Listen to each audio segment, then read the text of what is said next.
Okey, sebelum memulakan, Ustaz ada soalan. Siapa yang pernah dengar istilah mazhab?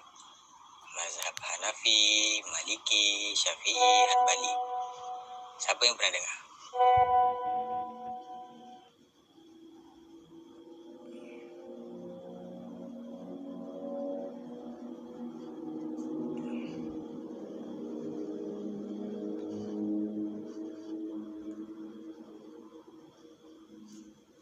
Okey, jadi sekarang Ustaz nak terangkan dahulu.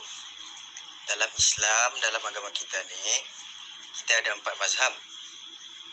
Kita Islam yang berakidah sunnah wal jamaah. Okey. Ada banyak lagi aliran akidah ni. Ada lagi Syiah, ada Mu'tazilah, ada macam-macam lagi lah. Jadi kita dalam akidah yang benar, iaitu akidah sunnah wal jamaah. Jadi ada 4 mazhab, iaitu mazhab Hanafi. Yang paling tua mazhab Hanafi. Mazhab Hanafi meninggal pada tahun 150 Hijrah. Lepas tu yang kedua Imam Maliki. Jadi Imam Hanafi dan Imam Maliki ini hidup sezaman. Diorang sempat hidup sezaman. Maksud dia contoh macam ustaz dan pelajar semua. Kita hidup sezaman sekarang. Begitu juga Imam Hanafi dan Maliki pernah hidup sezaman. Lepas itu ada mazhab yang ketiga, iaitu Imam Asy-Syafi'i. Imam Syafi'i ini tidak sempat sezaman dengan Imam Hanafi, kerana Imam Hanafi meninggal pada tahun 150 dan pada tahun yang sama lahir Imam Syafi'i 150 juga. Jadi Imam Syafi'i ini sempat berguru dengan Imam Maliki. Dengan Imam Hanafi tak sempat. Imam Syafi'i sempat berguru dengan anak murid Imam Hanafi. Jadi mazhab yang keempat iaitu Imam Hanbali. Okey, yang paling tua Imam Hanafi, yang kedua Imam Maliki, yang ketiga Imam Syafi'i, dan yang keempat Imam Hanbali. Imam Hanbali pernah berguru dengan Imam Asy-Syafi'i. Jadi Imam Syafi'i pernah berguru dengan Imam Maliki.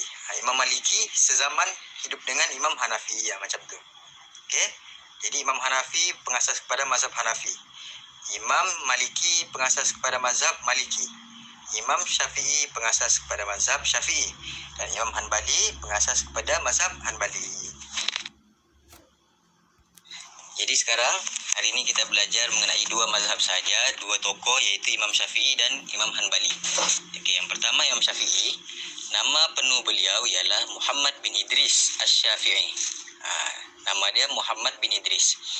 Tarikh lahir 150 Hijrah di Gaza, Palestin. Tarikh wafat 204 Hijrah. Kunyah Abu Abdullah. Kunyah ini gelaran, nama gelaran dia. Okey. Kepribadian yang pertama, Imam Syafi'i ini sanggup tinggal bersama-sama dengan kaum Arab Badui demi menguasai bahasa kesusastraan dan kebudayaan Arab. Ini bermaksud zaman dulu siapa-siapa yang nak menguasai bahasa Arab, yang nak power bahasa Arab, power pasal tentang ilmu-ilmu bahasa Arab, kena pergi ke kampung-kampung. Arab Badui ni bermaksud orang-orang Arab yang pendalaman kampung-kampung, sebab orang kampung-kampung ni diorang menggunakan bahasa yang fushah, bahasa yang asli. Kalau di bandar-bandar, orang Arab ni guna bahasa pasar. Jadi susah nak menguasai. Yang kedua, Imam Syafi'i ini sanggup bermusafir jauh demi kecintaan terhadap ilmu. Yang ni betul. Lepas Imam Syafi'i lahir di Palestin, lepas tu Imam Syafi'i belajar ke Madinah dengan Imam Maliki. Selepas habis dengan Imam Maliki, Imam Syafi'i terus ke Baghdad mencari ilmu lagi. Jarak dia ratus-ratus kilometer jalan kaki waktu itu, naik unta. Habis yang ketiga, berani menegakkan kebenaran ketika difitnah oleh puak Syiah dan ketika berdepan dengan Khalifah Harun Ar-Rasyid. Yang keempat, sangat pemurah dan kepada fakir miskin walaupun hidup sederhana. Yang kelima, tinggi sifat wara' dan kuat beribadat. Jadi Imam Syafi'i ini, IQ dia sangat tinggi dan sangat soleh. Imam Syafi'i ni waktu kecil, umur 7 tahun, Imam Syafi'i dah hafal. 6 tahun Imam Syafi'i dah hafal syair-syair Arab, buku-buku Arab ni. Umur 7 tahun Imam Syafi'i dah hafal Quran. Umur 9 tahun dah hafal Quran.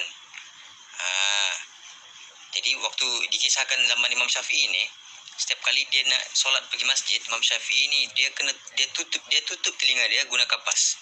Tahu tak kenapa? Sebab kalau dia buka kapas dari telinga dia akan mendengar orang-orang sekeliling dia. Waktu tu kalau nak pergi masjid akan lalu pasar, dan orang-orang sekeliling tu Imam Syafi'i dengar perbualan, dan Imam Syafi'i automatik hafal setiap perbualan mereka ni. Jadi betapa tinggi IQ Imam Syafi'i ni. Kalau Imam Syafi'i baca buku, Imam Syafi'i tutup muka surat sebelah guna tangan dia. Sebab kalau dia buka dua-dua, Imam Syafi'i akan terus faham. Tak baca pun dah faham. Imam Syafi'i punya kehebatan ni. Soleh dia ni. Antara guru Imam Syafi'i ialah Imam Maliki, lepas tu Sufyan bin Uyainah dan Muslim Khalid Az-Zanji. Okey. Jadi sekarang ada soalan tak berkaitan dengan Imam Syafi'i? Mazhab ni dia bukan nama orang. Mazhab ni dia ibarat kita mengikut fatwa-fatwa, kita ikut hukum hakam berdasarkan Imam Syafi'i. Macam kita Malaysia, kita ikut mazhab Imam Syafi'i. Imam Syafi'i membuat hukum macam ni. Contoh dia, cara ambil wuduk macam ni, cara solat macam ni, hukum bayar zakat macam ni, cara bayar zakat, hukum-hukum hakam ni semua Imam Syafi'i dah kaji, dan kita ikut cara Imam Syafi'i. Itulah dipanggil mazhab Syafi'i. Kita ikut cara Imam Syafi'i. Kalau kita ikut cara Imam Maliki, dipanggil mazhab Maliki. Mazhab ni iaitu cara. Kita waktu zaman tu orang tak panggil mazhab Maliki, mazhab Syafi'i, orang tak panggil. Tapi apabila beratus-ratus tahun kemudian, maka kita panggil siapa yang ikut Imam Syafi'i, kita panggil mazhab Syafi'i, macam tu. Mazhab ni bukan nama orang. Okey.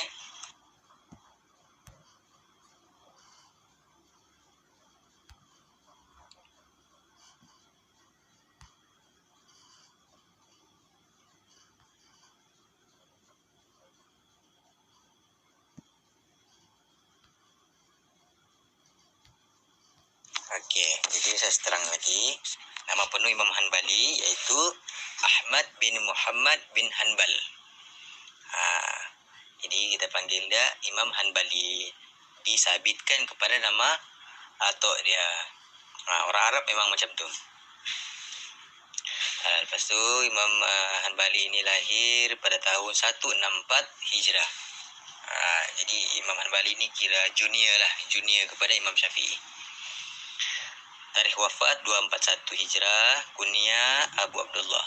Kepribadian sentiasa menuntut ilmu walaupun telah mendapat gelaran imam yang masyhur. Jadi semua imam mazhab ni memang semua yang power, ilmu-ilmu yang tinggi, kefahaman mereka tinggi. Sebab tu diorang boleh membuat hukum. Membuat hukum ni bukan senang. Kena mahir bahasa Arab, kena hafal hadis 100,000, kena faham hadis, kena tahu tentang Al-Quran, nasakh, mansukh, ilmu-ilmu Al-Quran. Kena banyak mahir ilmu-ilmu ni, baru boleh buat hukum. Sebab itu 5 imam mazhab ni zaman dorang je ada. Kalau sekarang tiba-tiba ada orang dia kata dia buat mazhab baru, dia sesat lah tu. Orang sekarang dia tak boleh lah, tak boleh nak tanding dengan keilmuan imam-imam mazhab yang 4 ni. Jadi zaman sekarang ni kita hanya mengikut mereka. Kita tak boleh buat mazhab baru sebab ilmu kita cetek. Kita tak ada kaedah nak buat hukum. Kalau macam 4 imam ni, masing-masing ada kaedah sendiri macam mana nak buat hukum tu. Lepas ni kita kaji pasal benda tu. Lepas Imam Hanbali ni dia sangat kuat mempertahankan akidah dia. Pada satu ketika zaman pemerintahan Khalifah Harun Ar-Rasyid, waktu tu Harun Ar-Rasyid ni akidah dia lebih kepada Mu'tazilah. Mu'tazilah ni lebih kepada akal, menggunakan akal. Macam kita Sunnah wal Jamaah. Jadi waktu tu Imam Hanbali ni ditanya oleh Khalifah soalan macam ni. Adakah Al-Quran itu makhluk ataupun kalam Allah? Jadi kalau kita kata Al-Quran adalah makhluk, maka kita jatuh kafir. Sedangkan Al-Quran itu bukan makhluk. Al-Quran itu adalah kalam Allah. Jadi Imam Hanbali ini sanggup mempertahankan akidah dia demi walaupun kena penjara. Lepas tu Imam Hanbali kena penjara lah. Lepas tu Imam Hanbali ni antara guru yang terkenal dia Imam Syafi'i. Imam Syafi'i, Abu Yusuf Al-Qadhi, Hamad bin Khalid, untuk tentang Imam Hanbali lah. Okay.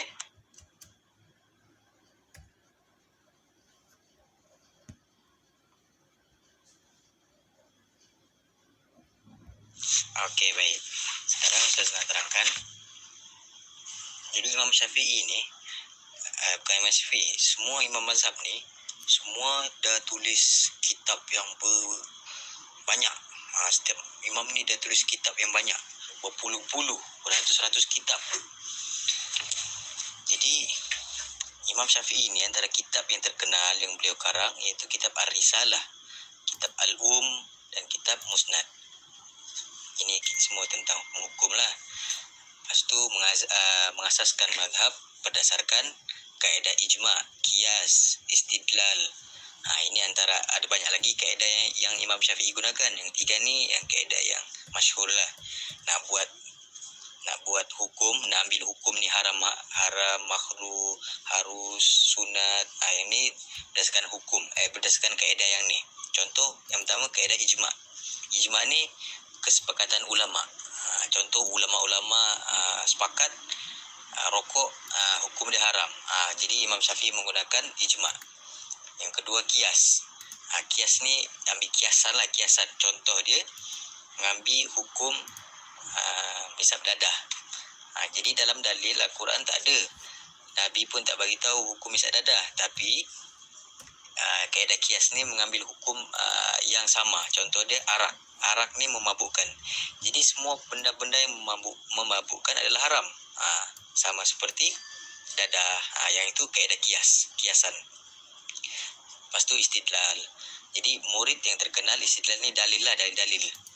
Daripada dalil Al-Quran, hadis. Okay. Lepas tu murid yang terkenal Imam Ahmad bin Hanbal. Imam Hanbali, murid yang terkenal dia. Lepas tu Imam Abu Yaqub Yusuf. Lepas tu Abu Ibrahim Ismail. Lepas tu Imam mazhab Syafi'i ini banyak tersebar di Asia Tenggara. Negara Asia Tenggara, Malaysia, Indonesia, Brunei, Pakistan, India. Ini Asia lah, negara Asia. Mesir. Lepas tu Imam Ahmad, Imam Hanbal ni, kitab yang terkenal yang dikarang beliau, kitab Musnad, kitab At-Tarikh, kitab Al-Illah. Lepas tu mengasaskan mazhab berdasarkan kaedah yang Imam Hanbali guna, yang kebanyakan dia menggunakan fatwa sahabat. Fatwa sahabat ni fatwa-fatwa yang dikeluarkan oleh sahabat lah, sahabat Nabi. Yang kedua kias. Kias yang tadi dan istishab. Yang ini kaedah lah, kaedah nak buat hukum. Murid yang terkenal Imam Hasan bin Musa, Imam Hanbal bin Ishaq dan Walid bin Muslim. Dan mazhab Hanbali ini banyak tersebar di Baghdad, di Mesir, di Madinah. Madinah mazhab Maliki. Di Mekah guna mazhab Hanbali. Sekarang Mekah menggunakan mazhab Hanbali.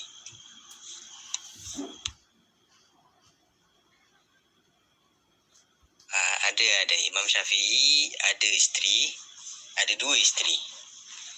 Yang pertama, isteri Imam Syafi'i ini nama dia Humaidah binti Nafi' binti Uyainah.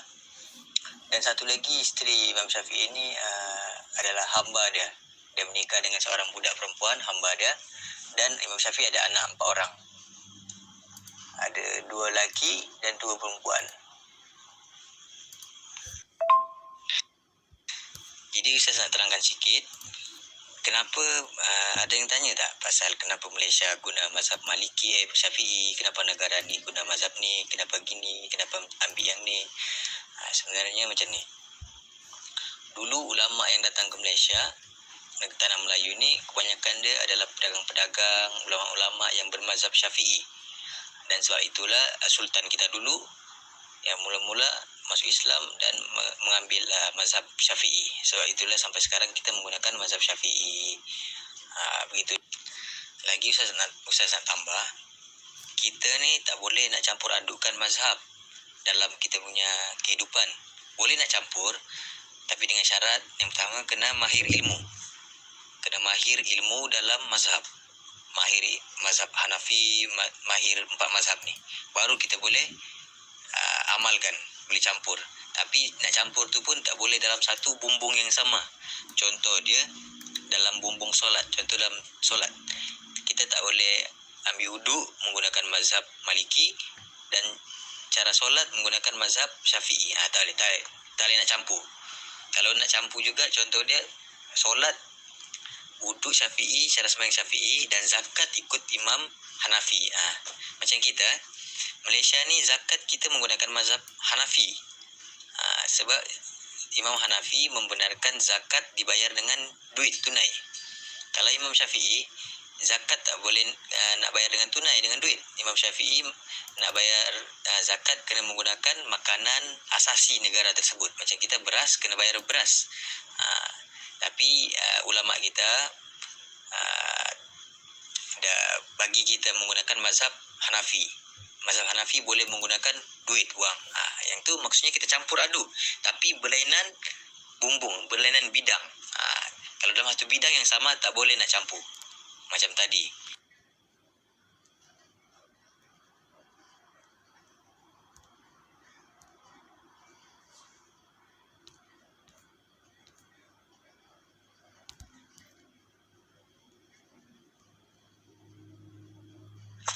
Okey, baik. Jadi sekadar itu sahaja pembelajaran kita pada malam ini berkaitan dengan imam tokoh yang pertama Imam Syafi'i dan yang kedua Imam Hanbali. Okey. Jadi sekadar itu sahaja. Semoga ilmu-ilmu bermanfaat.